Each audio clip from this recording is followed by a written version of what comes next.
Hi everyone. So today I wanted to share with you guys how I ended up using my Hobonichi Weeks. I know I went through many variations, switching in and out of different planners, but I think I'm pretty set in here now. I filled in a lot of things, so I'm pretty committed. I want to try to finish out the year in this and just experiment as I go.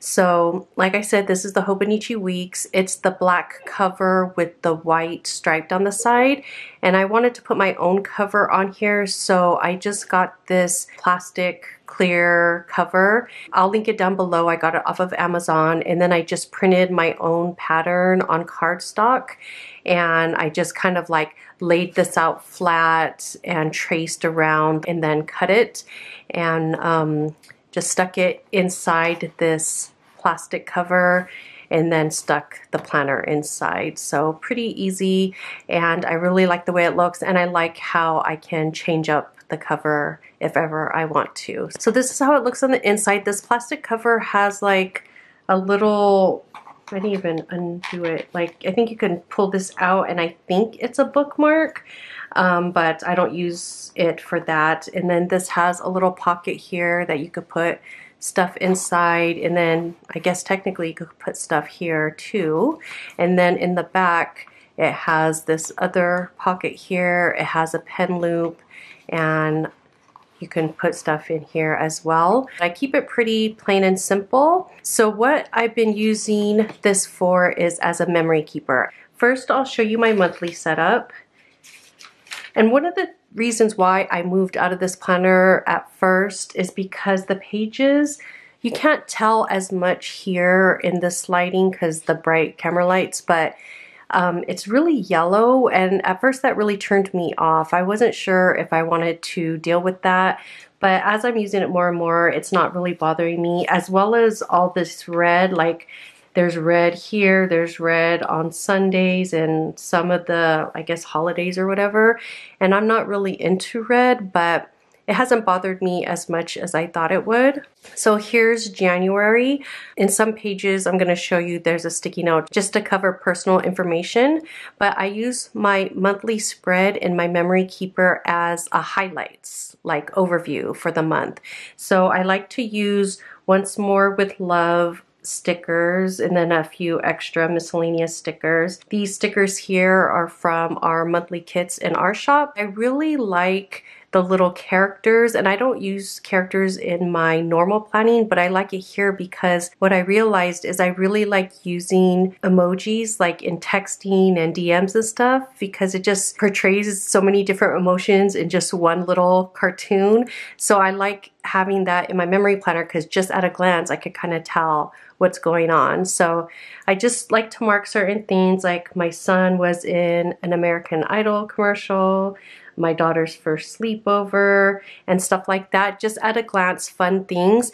And then what I've been doing is here at the bottom, I do like a little collage of stickers, and then I do something here at the bottom that has to do with the month. So for instance, January, I did my 2022 goals. So I put it right here, and I thought it was like nice to remind me and also as a keepsake to look back on.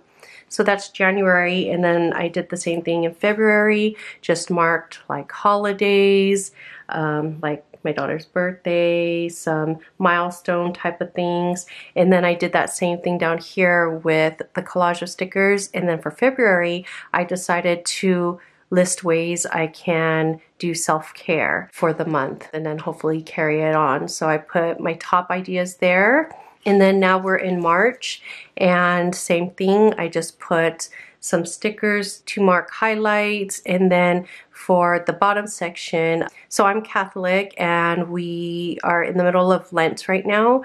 And if you don't know about Lent, some people like to commit to some practices during Lent that have to do with like prayer and sacrifice and stuff like that. So I marked some Lenten commitments I want to make throughout Lent. So I put that down there. And then I started getting April ready because April is happening in a few days. So I just put my stickers there, and then what I do is I fill it in as I go along, so that's why it's blank here. Down here, I'm still figuring out what I want to do, but I think I'm going to do spring cleaning or things about preparing to move. But basically it's going to be a home theme, so I have a little home collage here. So that's how I use my monthly spreads, is just as highlights for the month and like some kind of focus for the month. And then in my weekly spreads, so I have some paper clips here because there's some private information, and then there's some photos that have other people in it, and I want to respect their privacy, so I'm not going to show those pages.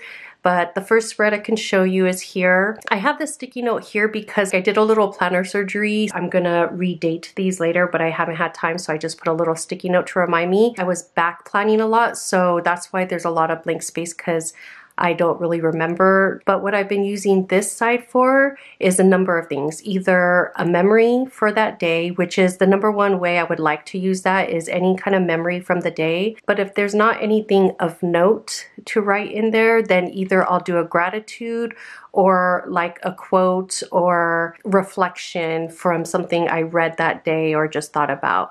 And then on this side is just anything that happened that week and I want to highlight it, then I put it on this side. So for instance, my son was in an American Idol commercial, so I have a little picture of that here. He does a lot of auditions in LA, and they're doing a lot of self-tape auditions, and this is his setup. I thought it was so funny, and so I wrote it there. Some other examples. So like I said, it was back planning a lot. I wrote what I could remember, and then whatever else I left blank. So that's why there's a few blank weeks in here. This week, my daughter turned 9, so I put a little picture of her here. She loves Olivia Rodrigo. It was a sour themed birthday, so this is a photo frame. This photo frame is actually from my sister-in-law. She has a shop. I'll link it down below. She does custom frames for like those mini Polaroid Instax photos, but actually this picture here is just printed on my Canon Ivy printer, and I still was able to put the frame around there. So it works on regular photos as well. You can make it look like a Polaroid. And then here, just some daily like memories, reflections. What else? I wanted to just show you guys some examples. Like I said, sometimes I just put like a reminder. Sometimes if there's not a memory, I just put like how I was feeling that day. And then here we are in this week. So today is Tuesday. I normally like to wait until the end of the day to see what I want to write here, if anything happens in the day that I want to take note of. But then if it doesn't, then that's when I'll go ahead and put like a reminder, note to self, or a quote. And then I'll wait until the end of the week, like Saturday or Sunday, to print out a picture here and write a little reflection, like the highlight of the week. So yeah, that was just a quick video on how I decided to use my Hobonichi Weeks. I've been really enjoying it. I can't wait to see, I mean, you already see that it's starting to get the wrinkly feel, that filled out look. So I can't wait to see how it looks at the end of the year. But what I plan to do is at the end of each month or the beginning of the following month, I want to do a little flip through of all my planners, including this one, so I can show you kind of how it's coming along, and also if I change up anything, if I change how I do things, if I add more decorative stickers and stuff like that, I want to share that with you guys. So that'll be a monthly flip through, so stay tuned for that. So even though this video was short and sweet, I hope you were able to get maybe a few ideas for your own memory keeping. Thank you so much for watching, and I'll talk to you next time. Bye.